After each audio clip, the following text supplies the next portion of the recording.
Hello and everyone. आज topic discuss करेंगे current electricity one shot for class 10th and 9th and 10th CBSE and ICSE students. Current electricity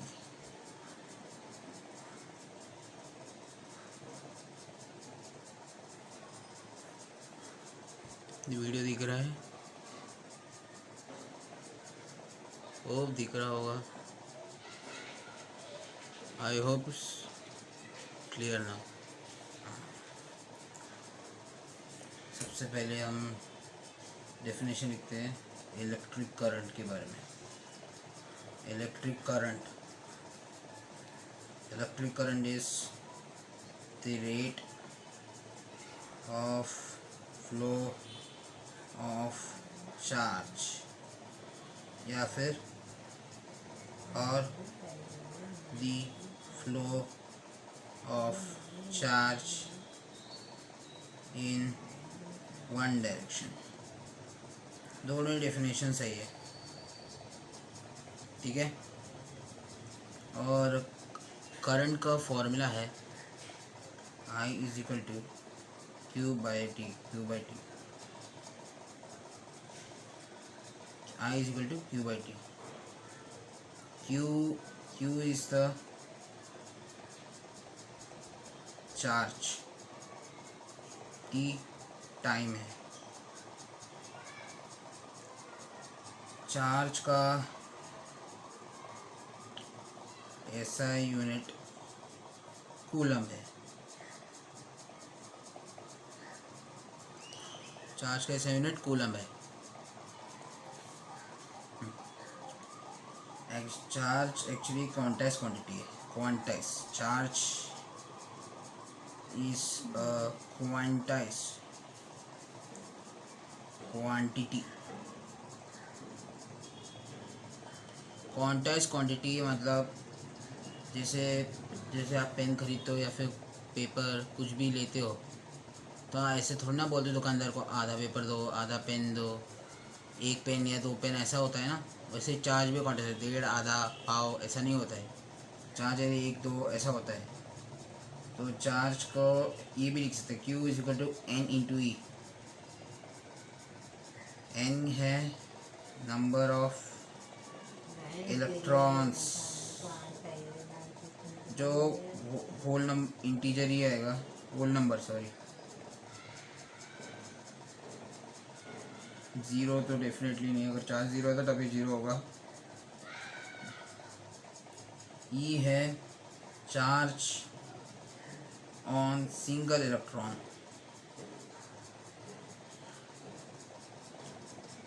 ई की value है 1.6 into 10⁻⁻19 coulomb. ये याद करने की चीज़ है। कूलम को हम C से भी डिनोट करते हैं। I जो है इलेक्ट्रिक करंट है, इसका SI यूनिट, करंट का SI यूनिट बताना भूल गया था, एम्पियर है या फिर और कूलम पर सेकंड भी बोल सकते हैं। ओके। चार्ज को अलग अलग यूनिट से भी मेज़र किया जाता है, जैसे कि milli ampere, other units of current, milli ampere, micro ampere, kilo ampere, mega ampere etcetera. Milli ampere यानी 10⁻³ एम्पियर, माइक्रो एम्पियर यानी 10⁻⁶ एम्पियर, किलो एम्पियर यानी 10⁻³ एम्पियर, मेगा एम्पियर यानी 10⁻⁶ एम्पियर। ये सारी चीज़ें कुछ याद करने की चीज़ें हैं। एग्ज़ाम में क्वेश्चन जब न्यूमेरिकल्स में आते हैं तब ये यूनिट यूज़ किया जाता है, इसलिए केयरफुली लेना पड़ेगा, याद रखने की चीज़ें हैं।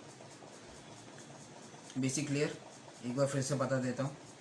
इलेक्ट्रिक करंट है rate of flow of charge, okay, या फिर चार्ज एक पर्टिकुलर डायरेक्शन में फ्लो करता है। इसका SI यूनिट एम्पियर या फिर कूलम पर सेकंड है। चार्ज क्वांटाइज क्वांटिटी है, 1.5 पाव, आधा, साढ़े, ऐसा कुछ नहीं होता है। 1 2 ऐसे या फिर 1000 10,000, एक फिक्स वो होल नंबर वैल्यू ही रहता है, इसलिए Q is equal to n e भी लिख सकते हैं।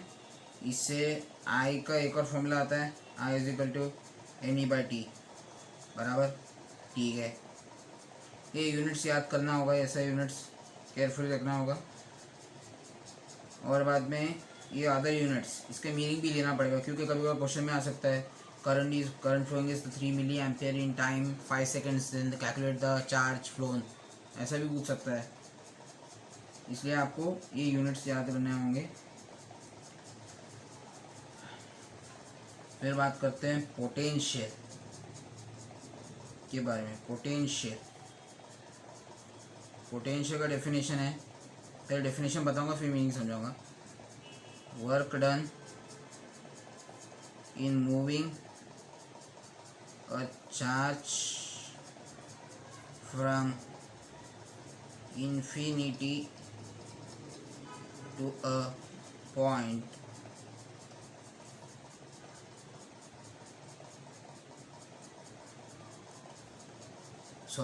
moving a unit positive charge from infinity to a point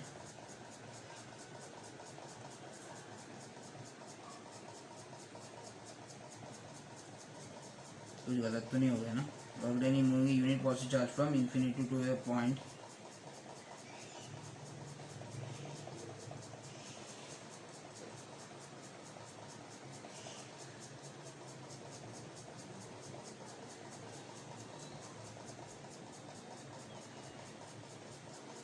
हाँ बराबर। और पोटेंशियल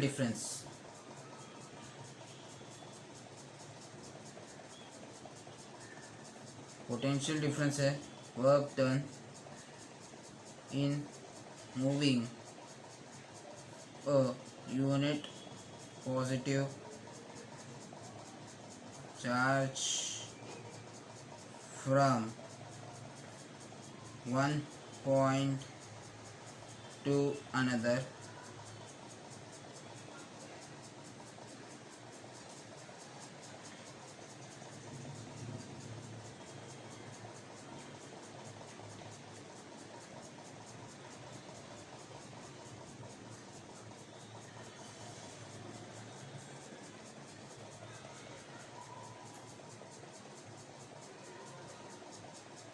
नोट करने की चीज़ है, ये दोनों में फ़र्क है कि एक इन्फिनिटी टू ए पॉइंट है, एक 1 पॉइंट टू अनदर है यूनिट पॉजिटिव चार्ज में वर्क डन को मूव कराने में। एक इम्पॉर्टेंट चीज़, करंट की वजह से पोटेंशियल डिफरेंस आया है, पोटेंशियल डिफरेंस की वजह से करंट आया है। करंट क्या है? पहले बोला rate of flow of charge, charge क्यों फ्लो करता है? Why charge flow,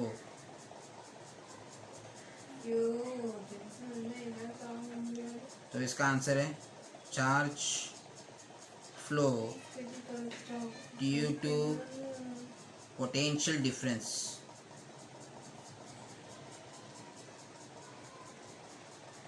potential difference है इसलिए चार्ज फ्लो करता है, चार्ज फ्लो करता है इसलिए करंट प्रोड्यूस होता है। ये कन्वेंशनल में करंट और इलेक्ट्रॉनिक करंट में कंफ्यूजन रहेगा ही आपको, तो बता देता हूँ, सिंपल सी बात है। इन रियलिटी इलेक्ट्रॉन्स फ्लो करते हैं, इलेक्ट्रॉन्स फ्लो, ये चलो सॉरी इलेक्ट्रॉन्स लिख देता हूँ। इलेक्ट्रॉन्स होते हैं, पॉजिटिव चार्ज फ्लो ही नहीं करते, positive charge doesn't flow, positive charge flow करता ही नहीं है, क्योंकि रीज़न पॉजिटिव चार्ज हेवी है,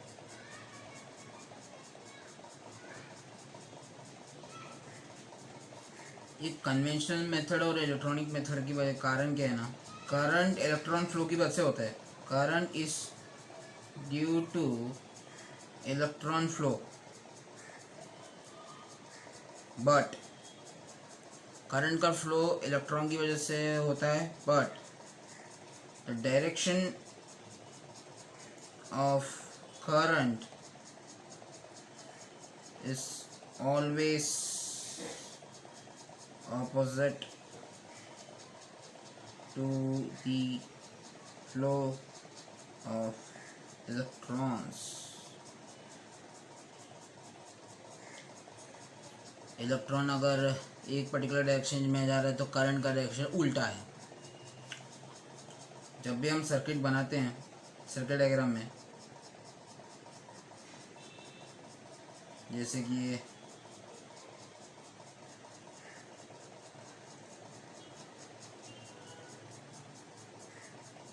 बड़े वाले को पॉजिटिव बोलते हैं, छोटे वाले को नेगेटिव बोलते हैं।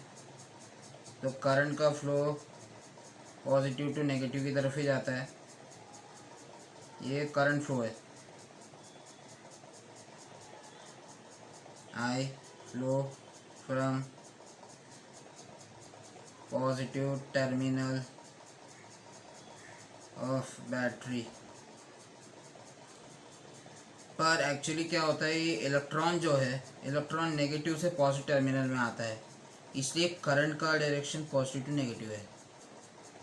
आई होप अंडरस्टैंड कर रहे हो आप। चलो ठीक है, बेसिक चीज़ें समझा दिया। ये क्या समझा अब तक? इलेक्ट्रिक करंट क्या है, चार्ज के बारे में थोड़ा बहुत बताया, यूनिट्स के बारे में बताया, और पोटेंशियल का डेफिनेशन दिया है दोनों का।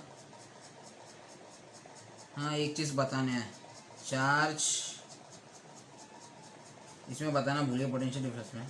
ये पोटेंशियल डिफरेंस जब क्रिएट होता है ना, तब charge high concentration to low concentration की तरफ जाता है। High concentration to low concentration charge flow. क्या करूँ, हैंड राइटिंग ख़राब है, प्लीज़ एडजस्ट। आप अंडरस्टैंड होगा। मैं वन शॉट में सब बता रहा हूँ। ये चैप्टर करंट इलेक्ट्रिसिटी का समरी दे रहा हूँ। ये सिर्फ उन लोगों के लिए बेनिफिशियल है जिन्होंने एक बार चैप्टर पढ़ा रहेगा, और रिविजन के लिए पर्पज़ के लिए बहुत बेनिफिशियल रहेगा। फिर भी I will try to cover up all the topics.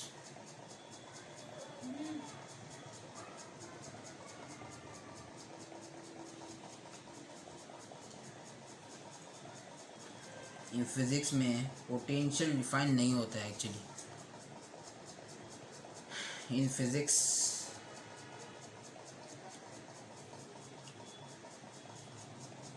Potential is not defined. अभी कुछ देर बाद डेफिनेशन दिया रहेगा, कंफ्यूजन होगा अभी तक। Actually we consider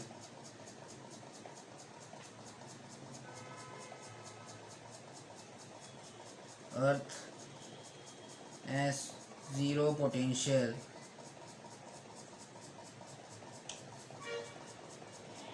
and potential at infinity also zero। Infinity में भी हम अपना पोटेंशियल ज़ीरो अज्यूम करते हैं, ग्राउंड में भी पोटेंशियल ज़ीरो अज्यूम किया जाता है। इसे एक्चुअली फिज़िक्स में delta V is defined in physics.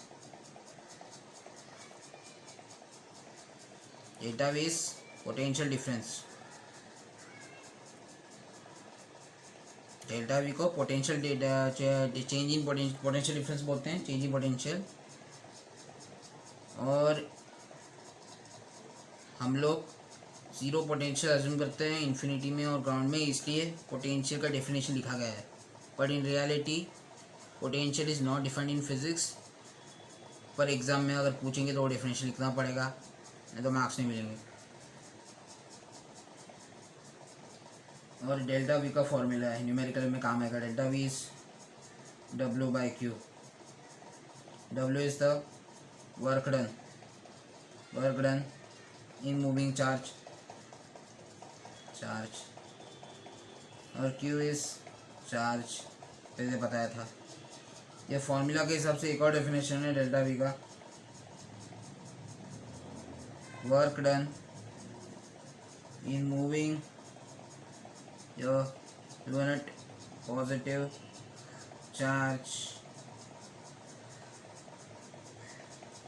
work done in moving a unit positive charge from one point to another. Sorry, ये डेफिनेशन पहले वाला ही है, लिखना चाहो तो लिख लो, कोई नुकसान नहीं है। ये डेफिनेशन आया है इसकी वजह से। अभी इसकी ये फॉर्मूला की वजह से हम 1 वोल्ट को डिफाइन कर सकते हैं।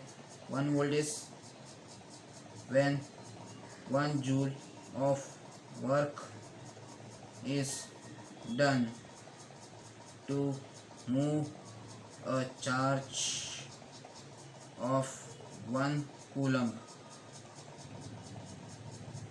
then the potential difference is said to be 1 volt. Clear with the definition? मैं जानता हूँ थोड़ा फास्ट जा रहा हूँ, बहुत इजी टॉपिक है, फिर भी आई विल ट्राई। एक बार फिर से रिवाइज कर देता हूँ। अब तक क्या पढ़ा? इलेक्ट्रिक करंट का डेफिनेशन,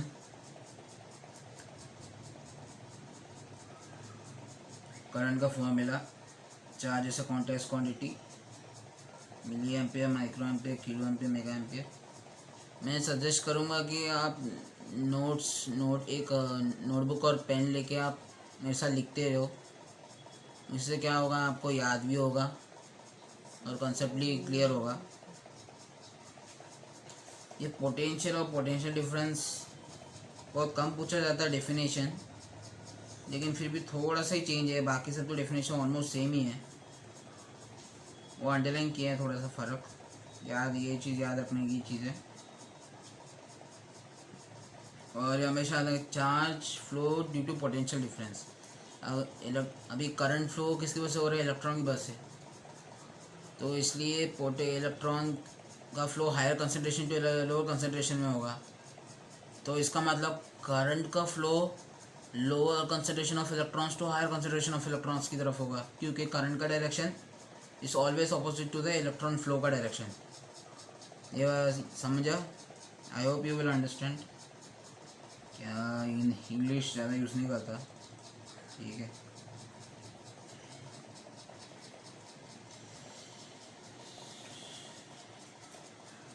आशा करता हूँ ये बहुत यूज़फुल है मेरी ये वीडियो।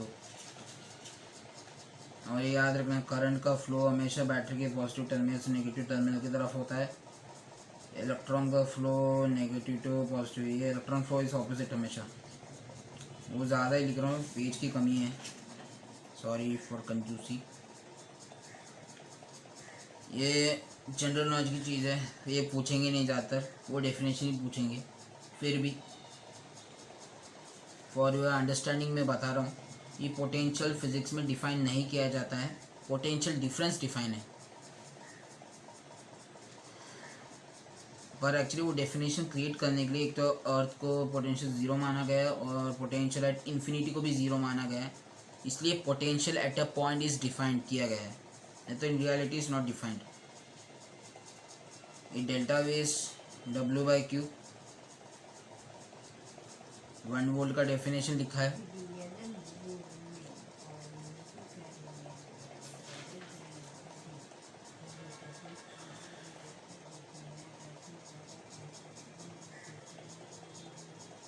इसके भी सेम अलग अलग टाइप के यूनिट्स भी होते हैं पोटेंशियल डिफरेंस के, जैसे kilo volt, other units, kilo volt, mega volt, milli volt, micro volt. ये मिली माइक्रो मतलब 10⁻⁻6, मिली मतलब 10⁻³ मेगा मतलब 10⁻6, किलो मतलब 10⁻3, वोल्ट वोल्ट वोल्ट वोल्ट। ये साइन, ये यूनिट कॉमन है, ये तो लिखना ही है। इसके जो सिंबल्स हैं ना, इसका मतलब समझना है। इसे माइक्रो बोलते हैं, इसे मिली बोलते हैं, इनमें मेगा, किलो। कभी ऐसा ऐसा सीधा यूनिट में दिया जाएगा या फिर कभी एग्जाम में बोला जाएगा। सपोज ऐसा आएगा 10 किलो वोल्ट, किलो मतलब समझ जाना का 10 इंटू 1 किलो वोल्ट लिख दो, ठीक है। 10 है, 1 किलो वोल्ट कितना हुआ, 10⁻³ वोल्ट, तो हो गया, यानी 10⁻⁴ वोल्ट। एग्ज़ाम में ऐसा दिया जाएगा, सीधा 10 मत लिख देना, नहीं तो आंसर गलत हो जाएगा न्यूमेरिकल्स में। फिलहाल मैं अभी थ्योरी पार्ट समझा रहा हूँ। Same year,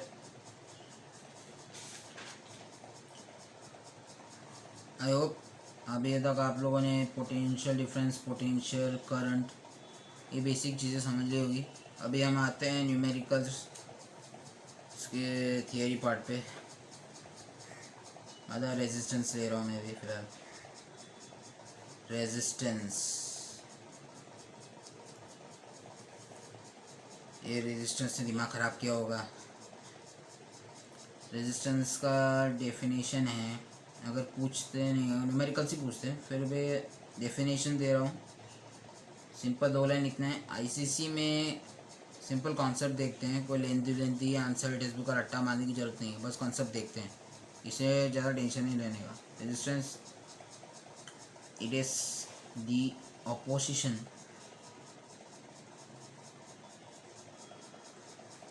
it is the opposition,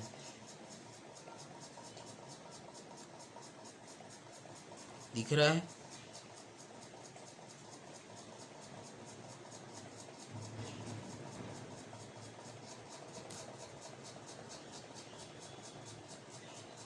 blur क्यों लग रहा है, 1 मिनट।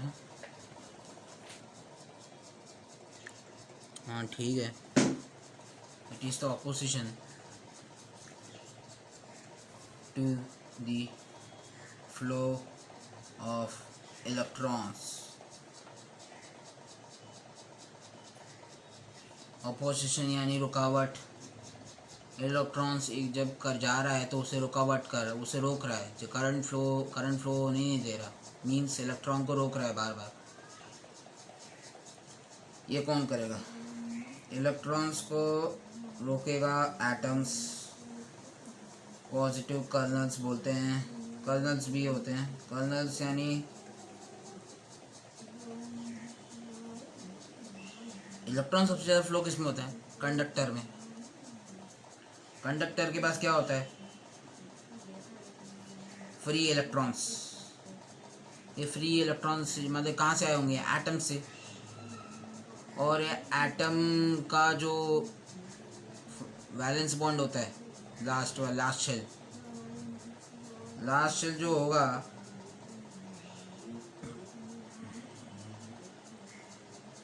उसमें न्यूक्लियर चार्ज का इफेक्ट कम होगा, इसलिए इलेक्ट्रॉन जल्दी निकल सकता है। अगर उसको थोड़ा एनर्जी सप्लाई हो गया तो, इफ़ एनर्जी सप्लाई थोड़ा हीट या फिर सराउंडिंग से लिया तो इलेक्ट्रॉन निकल जाएगा।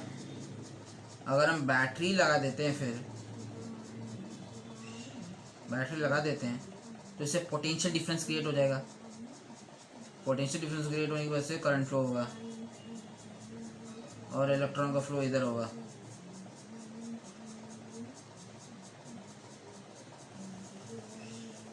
पर ये एटम जो निकला, फिर ये इलेक्ट्रॉन दे दिया तो पॉजिटिव चार्ज आता है, केमिस्ट्री में पढ़ाई होगा, तो फिर पॉजिटिव कर्नल्स बन जाते हैं।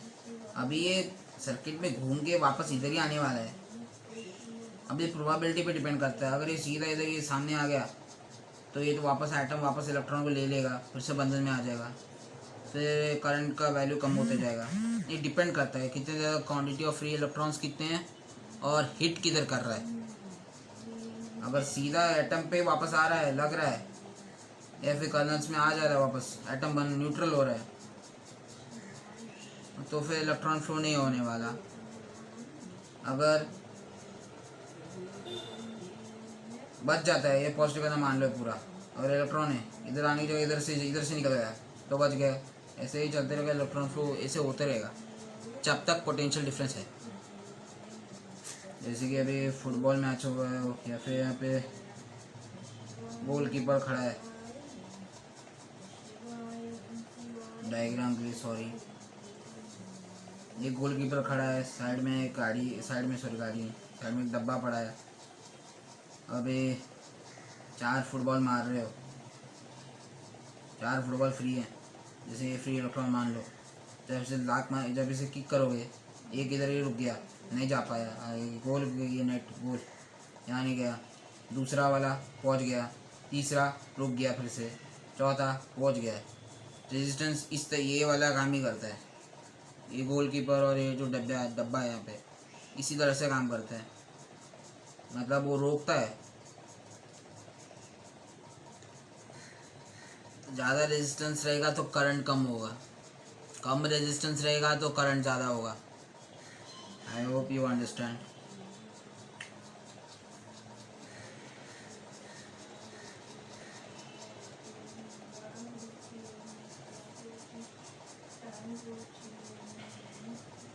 ये वायर है, वायर में कई एटम्स हैं, पॉजिटिव, न्यूक्लियस, सब में इलेक्ट्रॉन रहेंगे, इलेक्ट्रॉन फ्री होके जा रहे हैं, फ्री इलेक्ट्रॉन सब अगर बैटरी से कनेक्ट किया, पोटेंशियल डिफरेंस आ गया, अभी ये फ्लो करेंगे, इलेक्ट्रॉन, ये पॉजिटिव चार्ज है, इलेक्ट्रॉन नेगेटिव है तो अट्रैक्ट होकर इधर आएगा, इलेक्ट्रॉन फ्लो, और करंट यहाँ से जाएगा। अभी इससे क्या होगा, अभी इलेक्ट्रॉन खींचे जा रहे हैं, एक तरफ जा रहे हैं और वापस इधर ही आएंगे वापस फिर बाद में। और जब अगर ये करंट में हिट हो गया तो ये इलेक्ट्रॉन तो गया, अगर एक इलेक्ट्रॉन बच गया तो ऐसे जाएगा। ये रेजिस्टेंस है, मतलब कैसे भी रुकावट क्रिएट कर देने का इलेक्ट्रॉन में, करने का नहीं, करते नहीं है वैसे, ये अपने आप नेचुरली होता है कंडक्टर में, इंसुलेटर में, सेमी कंडक्टर्स में। कंडक्टर इसे बोलते हैं जिसके पास फ्री इलेक्ट्रॉन ज़्यादा होता है, ज़्यादा फ्री इलेक्ट्रॉन्स रहेगा तो प्रोबेबिलिटी करंट ज़्यादा होने की ज़्यादा हो जाती है, मतलब करंट फ्लो जो होता है, रुकावट भी रहेगा, ऐसा कोई चीज़ नहीं है जिसमें रुकावट ना हो, कोई भी कंडक्टर में, हर कंडक्टर में रेजिस्टेंस होता है, लेकिन ज़्यादा फ्री इलेक्ट्रॉन्स रहेंगे तो कोलिजन होने के चांसेस ज़्यादा, मतलब कुछ कोलिजन तो होंगे, मतलब इलेक्ट्रॉन एस्केप होने, कोलिजन से बचने का चांसेस बढ़ जाते हैं, और करंट अच्छा फ्लो करेगा, इसलिए कंडक्टर को इसको कंडक्टर ऑफ इलेक्ट्रिसिटी बोला जाता है। फिर ये इलेक्ट्रॉन्स रहते हैं। इंसुलेटर में बहुत कम नेग्लिजिबल फ्री इलेक्ट्रॉन्स हैं, ना के बराबर, या फिर वो भी थोड़ा बहुत रहेगा। नेग्लिजिबल फ्री इलेक्ट्रॉन्स ना के बराबर या हो भी सकता है, थोड़ा बहुत ही रहेगा, और रुकावट तो रहने वाली है, यानी रेजिस्टेंस होने वाला है, तो इसलिए करंट का फ्लो एकदम ना के बराबर है, करंट फ्लो इज ना के बराबर, मतलब नेग्लिजिबल करंट फ्लो।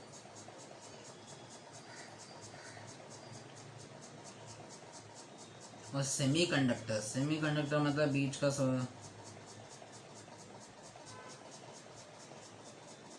इसमें डोपिंग या फिर इम्प्योरिटी डालते हैं तो तब करंट फ्लो अच्छा करता है, या फिर हाई टेम्परेचर है तो इसका रेजिस्टेंस कम होता है, तब करंट फ्लो होता है कुछ हद तक।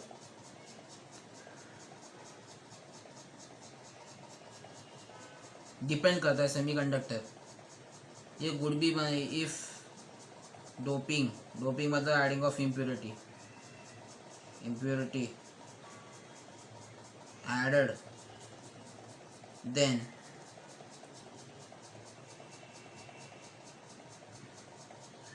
its electron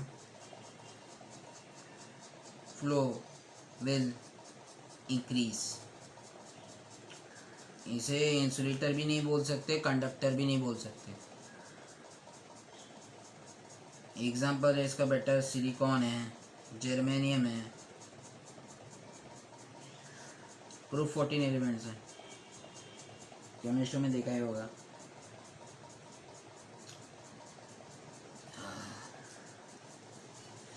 तो रेजिस्टेंस का पार्ट तो ज़्यादा जल्दी बता दिया।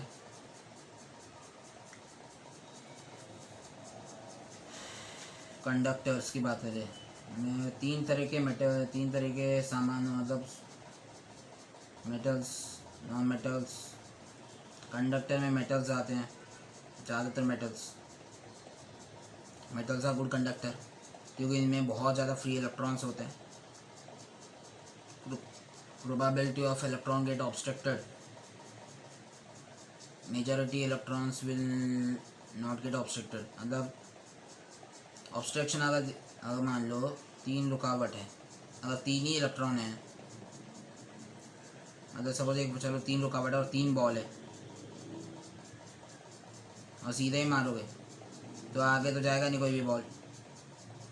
यदि अगर 5 बॉल है, 5 6 ज़्यादा हो और सब सीधा मार दिया, 3 अगर रुक गए तो भी बाकी तो जाएंगे, कुछ तो जाएगा आगे. इसलिए वैसे ही इसमें फ्री इलेक्ट्रॉन ज़्यादा है, इसलिए इसमें करंट फ्लो ज़्यादा हो सकता है. इसमें बहुत कम फ्री इलेक्ट्रॉन्स है, इसलिए करंट फ्लो नहीं करेगा, या फिर करेगा तो बहुत कम करेगा, नेग्लिजिबल है, पता नहीं सकते, कैलकुलेट ही नहीं कर पाएंगे, इतना छोटा है, कुछ फ़ायदा नहीं है. इसे इनसे बेकार है करंट इलेक्ट्रिसिटी के लिए. सेमीकंडक्टर में अगर हम इम्प्योरिटी ऐड करते हैं, डोपिंग प्रोसेस करते हैं, तब इलेक्ट्रॉन फ्लो होता है, इससे करंट प्रोड्यूस हो सकती है. प्रोड्यूस नहीं, करंट फ्लो चालू हो जाएगा और आपका फ़ायदा होगा.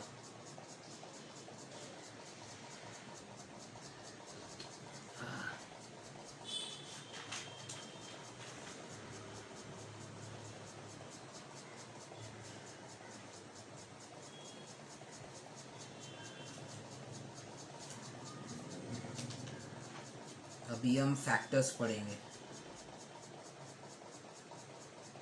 फैक्टर्स अफेक्टिंग, यार राइटिंग ख़राब है यार मेरी.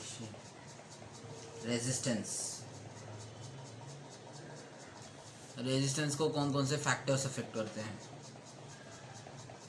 पहला factor length of the conductor.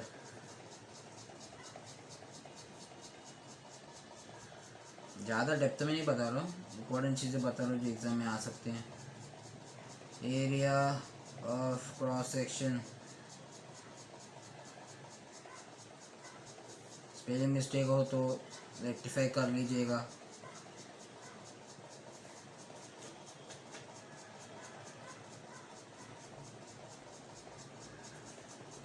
Area of cross section of wire, या फिर थिकनेस बोल दो, थिकनेस.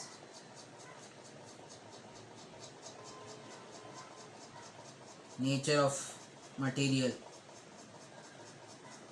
कौन सा मटेरियल यूज़ कर रहे हो उस पर भी डिपेंड करता है.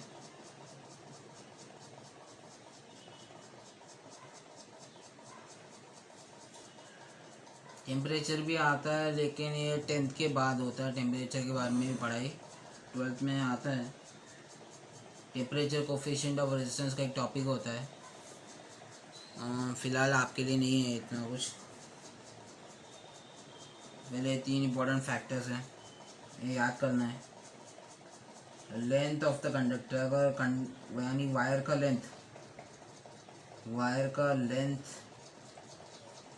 ज़्यादा करते जाओगे तो रेजिस्टेंस भी ज़्यादा होगा.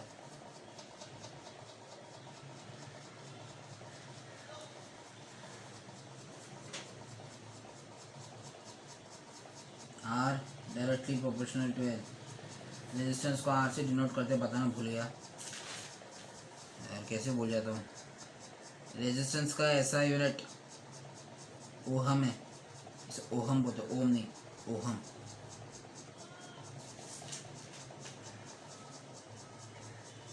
एरिया में R directly proportional to area या फिर थिकनेस. जितना ज़्यादा जाड़ा रहेगा वायर, उतना कम रेजिस्टेंस होता है. इन्वर्सली प्रोपोर्शनल है, 1/एरिया. नेचर ऑफ द मटेरियल पे डिपेंड करता है. कंडक्टर है क्या, इंसुलेटर है, सेमीकंडक्टर है, उस पर भी डिपेंड करता है.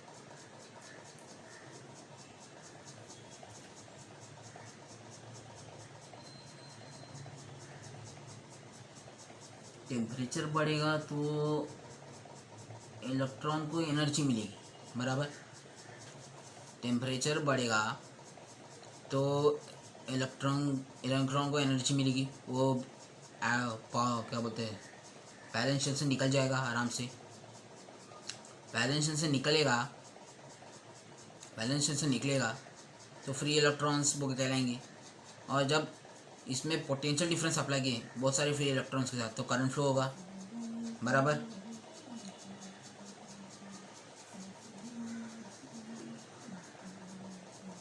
लेकिन कभी सोचें अगर टेम्परेचर और बढ़ाते जाए बढ़ाते जाए बढ़ाते जाए तो क्या होगा? बहुत सारे फ्री इलेक्ट्रॉन्स निकलने को ट्राई करेंगे, रैंडमनेस होगा, जिगजैग मोशन होगा। हाँ, जिगजैग मोशन इतना ज़्यादा होगा, फिजिकल स्टेट भी अफेक्ट होना चालू हो जाएगा। ज़्यादा हो गए तो पिघल जाता है, सही बात। चलो ना पिघलने जितना नहीं, टेम्परेचर हीट नहीं किया, ठीक है, मान लो थोड़ा बहुत हीट करते गए, हीट करते गए, हीट करते गए, इससे क्या होगा? डायमेंशन तो इफेक्ट होने ही वाला है ऑब्वियसली। दूसरा, इलेक्ट्रॉन्स की काइनेटिक एनर्जी बढ़ जाएगी एकदम। इतना रैंडमनेस करेगा तो पोटेंशियल डिफरेंस करेंगे तब भी जितने इलेक्ट्रॉन जा रहे थे उतना जा पाएंगे? नहीं जाएगा। क्यों? इलेक्ट्रॉन्स फिर से रुको, एटम्स, जो भी एटम्स है पॉजिटिव, इतना जिगजैग मोशन करेगा। चलो दिखा देता हूँ। चलो ये पॉजिटिव एटम मतलब ये न्यूक्लियस है, ये एटम है, ये सब शेल है, समझ लो। अभी ये इलेक्ट्रॉन चलो सीधा मोशन कर रहा है, पोटेंशियल डिफरेंस अप्लाई किया इसलिए। लेकिन अगर मैं इसको हीट कर दिया, टेम्परेचर बढ़ा दिया, चलो टेम्परेचर बढ़ गया 80 टेम्परेचर टाइम में, तो इलेक्ट्रॉन जिगजैग मोशन करेगा। ऐसे बार बार जिगजैग मोशन करेगा तो फिर हिट नहीं करेगा, इधर हिट नहीं करेगा। जो इलेक्ट्रॉन जा रहे थे हर इलेक्ट्रॉन जिगजैग मोशन करेगा। अरे कि चलो ये पॉजिटिव एटम है, ठीक, हिट होता जाएगा, हिट होता जाएगा, तो नंबर ऑफ फ्री इलेक्ट्रॉन्स जो जा रहा है वापस मिल रहा है नेगेटिव टर्मिनल में वापस पॉजिटिव टर्मिनल में जो आ रहा है वो फिर से कम हो जाएगा। मतलब करंट का फ्लो यहाँ तो कम ही हो जाएगा ना सीधा। टेम्परेचर बढ़ाने से क्या होगा? ज़्यादा टेम्परेचर बढ़ाते जाओगे तो पॉजिटिव करंट तो वैसे रहेंगे पर इलेक्ट्रॉन का जिगजैग मोशन होगा। जैसे वो यहाँ पे बताया था ना, गोल कीपर और डब्बा, ये तो वही अपने जगह में रहेगा। ये इलेक्ट्रॉन अपना पाथ चेंज कर सकता है टेम्परेचर की वजह से, क्योंकि ये तो इतना भारी है दोनों, कोई पॉजिटिव चार्ज न्यूक्लियस तो भारी है, इलेक्ट्रॉन हल्का है। अभी जिगजैग मोशन करेगा, अभी दूर जा रहे हैं, अभी जिगजैग करेगा या फिर अगर पाथ चेंज करेगा इधर आएगा तो पकड़ा जाएगा ना। अभी यहाँ पे अगर पकड़ा ही जाएगा, अगर गोल अगर ये सीधा जा रहा है तो प्रॉब्लम नहीं है, यहाँ पे गोल कीपर वो अपनी जगह से बदल नहीं सकता। अगर सीधा करके इधर ही आएगा, मौत की कोई में वापस आ रहा है, मौत तो पकड़ा ही जाएगा, जान जाने वाली है, वापस तो जेल में जाएगा, वापस बाहर तो नहीं निकल सकता। वैसे इधर इलेक्ट्रॉन्स का केस है, यहाँ पे टेम्परेचर पर जिगजैग करेंगे तो यहाँ पे भी तो पॉजिटिव चार्ज करने से पड़े हैं, उससे छुटकारा पा के चल रहे हैं ना। अभी जिगजैग वो इधर ही हिट करेंगे, वापस आ जाएंगे तो फिर वो वापस मिंगल हो जाएंगे, मतलब एटम में पार्ट हो जाएंगे वापस, तो फिर इलेक्ट्रॉन्स का नंबर कम हो जाएगा। फ्लो जो फ्री इलेक्ट्रॉन्स के नंबर कम होते जाएंगे, इलेक्ट्रॉन्स नहीं, फ्री इलेक्ट्रॉन्स के नंबर कम होते जाएंगे, इससे इलेक्ट्रॉन फ्लो घट जाएगा, करंट फ्लो ही नहीं हो पाएगा, नुकसान है। ये फैक्टर्स अफेक्टिंग जो भी है ये सारे कंसिडर किया एट कांस्टेंट टेम्परेचर,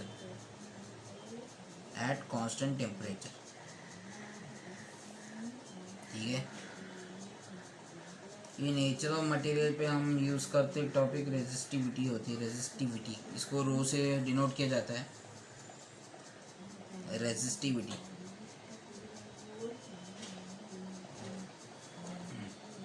रेजिस्टेंस का एक फॉर्मूला होता है, R equal to rho L बराबर A, R equal to rho L by A, ठीक है।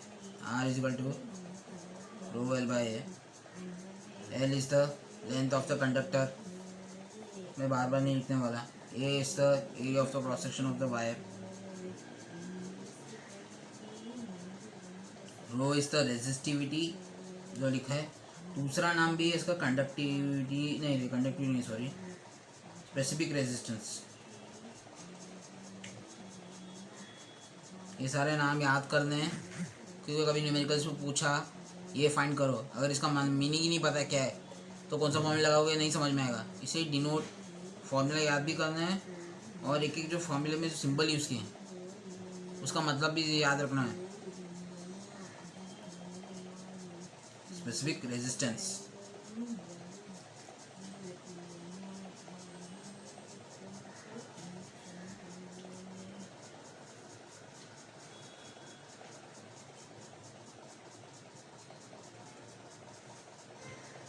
एरिया ऑफ वायर का क्रॉस सेक्शन, जनरली वायर है तो मतलब एरिया ऑफ क्रॉस सेक्शन ये बोलते हैं, इसलिए ज़्यादातर पायर्स को ही यूज़ करते हैं।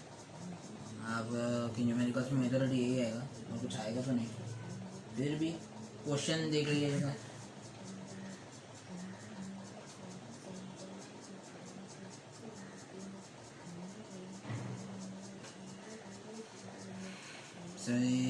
वायर जनरली क्रॉस सेक्शन में पायर्स का ही यूज़ किया जाता है न्यूमेरिकल्स में, क्योंकि वायर यानी ऐसे ही रहेगा। 10th क्लास में अब तक तो यही है, हायर क्लासेस में थोड़ा अलग किया जा सकता है, आइडिया नहीं है। फॉर नाउ आपके लिए ये याद रखने की चीज़ है, ये फॉर्मूला, ये फैक्टर्स याद करने हैं। कोई पूछेगा नहीं length of the conductors direct proportional क्यों है, एरिया से इनवर्स से क्यों है, एग्जाम में नहीं पूछने वाले। ये बस ये याद करना है, अच्छे से याद कर लो और इसे यूज़ करना। मैंने बस आपको अभी टेम्परेचर, ये कांस्टेंट टेम्परेचर पे सब फैक्टर्स पता है, और टेम्परेचर बढ़ाने के बाद ये रेजिस्टेंस बढ़ता क्यों है कंडक्टर्स में, in conductors and insulators,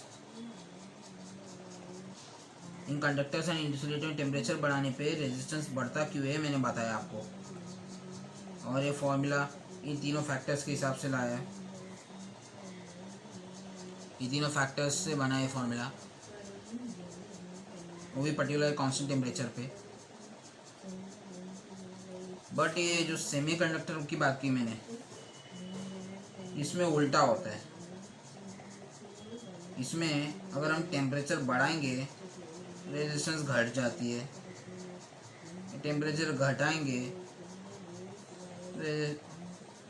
resistance बढ़ती है कि नहीं, रेजिस्टेंस बढ़ता है कि नहीं बढ़ता पता नहीं, बट ये उल्टा है, टेम्परेचर बढ़ाते हैं रेजिस्टेंस घटता है इसमें, ये एक्सेप्शन है।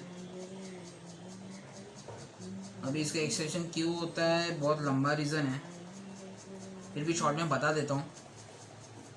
इसमें टेम्परेचर बढ़ाते रेजिस्टेंस घटता है सेमीकंडक्टर में। एक्चुअली क्या होता है, इसमें सेमीकंडक्टर्स में इतना फ्री इलेक्ट्रॉन्स रहता नहीं है, फिर भी ये इम्प्योरिटी डालते हैं ना तो फ्री इलेक्ट्रॉन निकलते जाते हैं। और टेम्परेचर बढ़ाने से इधर क्या होता है, number of free electrons per unit volume, मतलब इतने वॉल्यूम पे 1 मीटर क्यूब में जो नंबर ऑफ इलेक्ट्रॉन बढ़ जाता है कुछ होता है, और वो रैंडमनेस के फैक्टर्स को क्या बोलते हैं, डोमिनेट कर लेते हैं, इसलिए वो रेजिस्टेंस घट जाता है।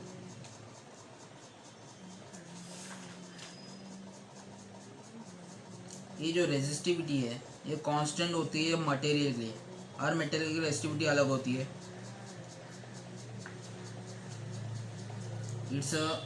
It is a constant value, constant value. कभी ये भी नहीं बोलने का resistivity is independent of dimensions of material यानी कंडक्टर इंसुलेटर जो भी हो, फिक्स रहता है। बट पर्टिकुलर मटेरियल जैसे कॉपर के लिए रेजिस्टिविटी अलग होती है, स्टील के लिए रेजिस्टिविटी अलग होती है, हर चीज़ की रेजिस्टिविटी अलग है। हाँ, बट ये resistance is dependent on temperature, ये जनरल नॉलेज के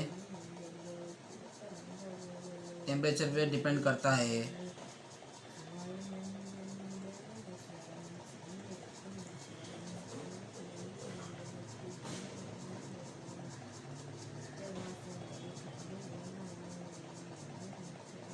मटेरियल का हर मटेरियल का अलग होता है, टेम्परेचर पर डिपेंड करता है।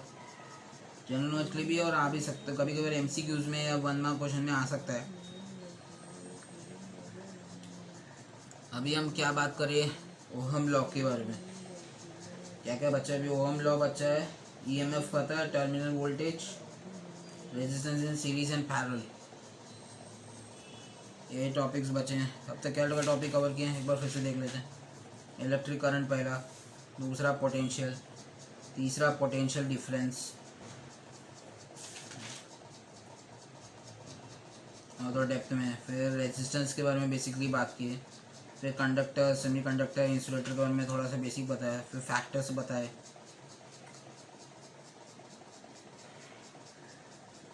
अभी हम बात करेंगे ओहम लॉ। ओहम लॉ पहले फॉर्मूला नोट करो, delta V equal to I are.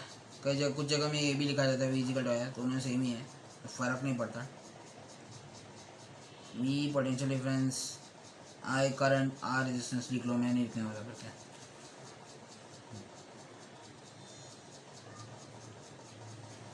ये अगर वो ने एग्जाम में पूछा तो ये फॉर्मूला मत लिख देना, डेफिनेशन पूछा है तो पहले डेफिनेशन लिखो, बाद में ये लिख लो। सिर्फ ये लिखा तो मार्क्स नहीं मिलेगा, डेफिनेशन लिखो। अगर डेफिनेशन पे कंफर्मेशन नहीं है को तो याद नहीं आ रहा तो ये लिख दो, शायद मार्क्स मिल सकता है, एग्जामिनर दे देगा। वो हम लोग का definition, as long as the physical state of the conductor remains same, then the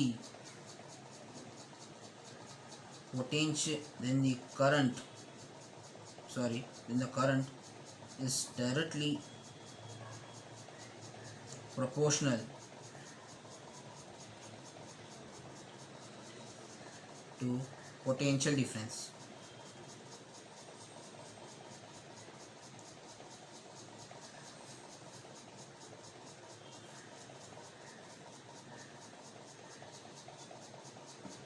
delta V directly proportional to आई।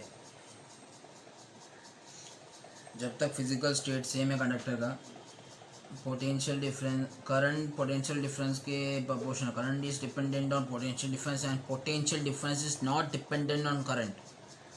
ये मैं लिखने रहा, अब लिख लो, नोट करो, इंपॉर्टेंट पॉइंट है। Current is dependent on potential difference but potential difference is not dependent on current. Potential difference है इसलिए करंट है, करंट है पोटेंशियल डिफरेंस है, ऐसा को नहीं है। दिख रहा है? हाँ, कैमरा जगह नहीं है यार।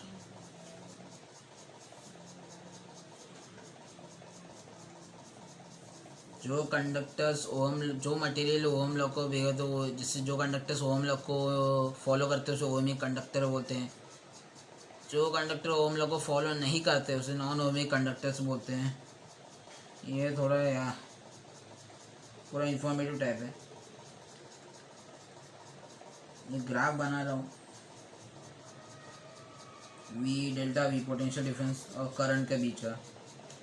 ये ग्राफ सीधा 45 डिग्री, स्लोप जो है always method in anti clockwise direction along the positive axis.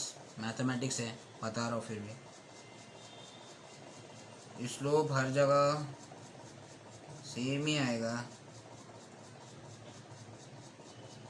45 और स्लोप डेल्टा वी बराबर I is equal to R. R इसे कांस्टेंट, और इस कांस्टेंट को ही बोला है रेजिस्टेंस। ठीक है, ये ओहमिक कंडक्टर्स लिए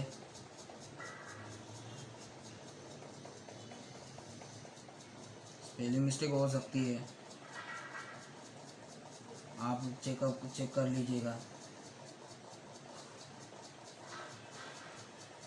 नॉन ओहमिक कंडक्टर्स भी होते हैं,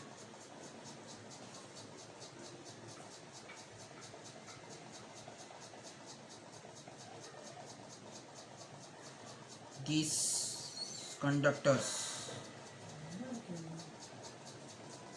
डजेंट फॉलो ओहम लॉ। इसका मतलब ओहम लॉ फॉलो नहीं करते, रेजिस्टेंस की वैल्यू हर टाइम वेरी करती रहती है, रेजिस्टेंस की वैल्यू हर टाइम वेरी करती है, इसलिए उन्हें नॉन ओमिक कंडक्टर्स बोला गया है।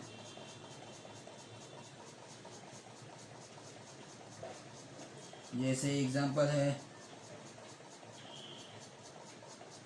डायोड, वेव्स,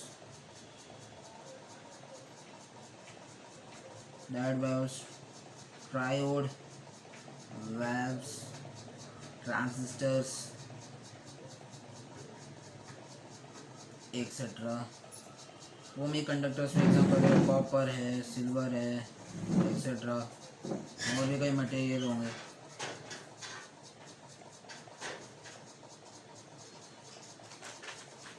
अब बात करते हैं conductivity. Conductivity is 1 by resistivity, उल्टा।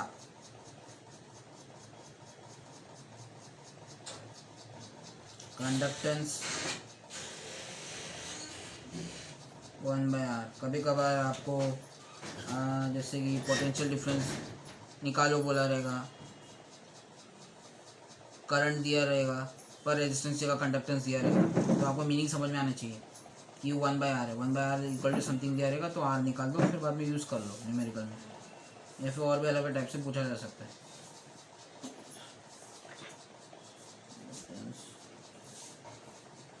कंडक्टिविटी को सिग्मा से डिनोट करते हैं।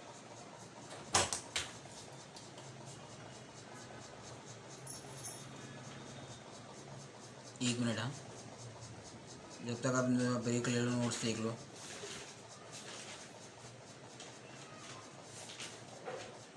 इतना कुछ पता है, सांस ले।